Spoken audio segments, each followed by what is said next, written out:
Well, hello, sweet friends. I'm glad that you're back to see my studio again on this journey to 24 days of Christmas cards. Do you know, I am so excited to bring you day 12 as a very simple idea of what you can do for all of your cards when you're not sure what you want the card to say inside.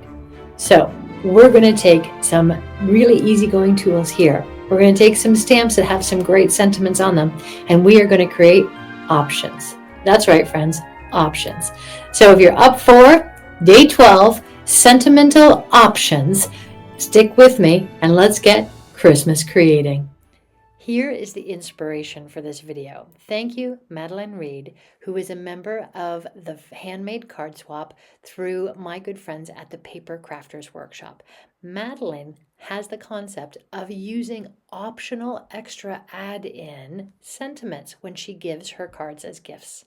And I think this strikes all the right checkpoints with me because I'm not always sure if people want a blank card to write their own sentiment or if they want to use one of mine.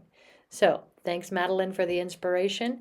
Let's get into making these very simple pieces. Okay, so the first thing that you're going to need are some nice cutout shapes. I chose a couple nesting shapes so that I can make some with mats, and I chose a couple that didn't need to have any nesting shapes with them.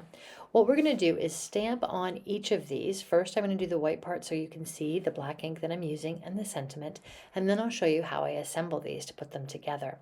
This concept really is a nice one in my opinion because it allows you to give the gift of a few of your cards with some different sentiments that the new giver can give to whomever they like with their own personal thoughts. Often I just design blank note cards, but this, especially at this time of year, feels like that little bit of extra that doesn't take any effort at all. So what you can see me doing here is using my MISTI as a stamping positioner, and I'm just doing that for some security. I probably could have used acrylic blocks and done the same thing here, but I felt like this might give me that extra feeling of confidence I needed as I was crafting today. So here we go. We've made a couple of these already, and you can see this is a nice thing to do that's sort of assembly line type of work and still totally personal and handmade. What I like to do is when the creative juices aren't exactly flowing and I'm not sure what to design, is spend some time making some elements that I can use for cards in the future.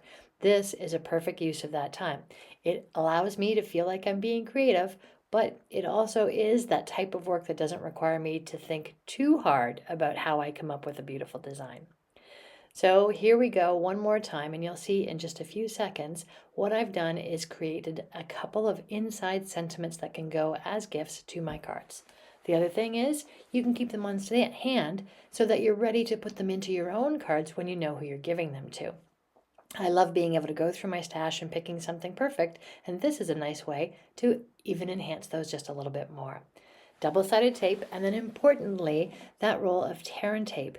The tear and tape is an important feature here because what you'll see in a few minutes after I've put these on their mats is that on the back of each of these sentiments, I put the double-sided tape that still has the guard on it. So here I'm just using the double-sided tape to put it down onto the mat, but in a moment I'll use the tear and tape, which will allow the gift giver, when they are ready to put the sentiment into the card, to take off that protective layer that's on the double-sided score tape and insert it directly into their card wherever they want it. If you make it small enough, they can pick what position they want, and if it's central, they can put it in the middle of their card.